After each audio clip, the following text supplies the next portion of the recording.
আউযুবিল্লাহি মিনাশ শাইতানির রাজিম। বিসমিল্লাহির রহমানির রহিম। আজ সফলভাবে 3 ঘোড়া মোটরের ইনস্টলেশন সম্পূর্ণ করা হলো। এই পাম্প মোটর কন্ট্রোলারটি চলবে 2 ওয়ে পাওয়ারে।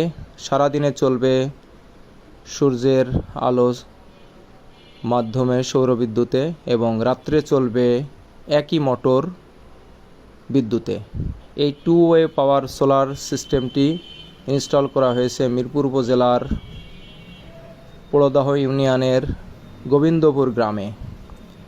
যদি কেউ এই 2 ওয়ে পাওয়ার সোলার ইরিগেশন সেচ পাম্প ক্রয় করতে আগ্রহী হন তবে যোগাযোগ করুন কেজিএন সোলার পাওয়ার লিমিটেড।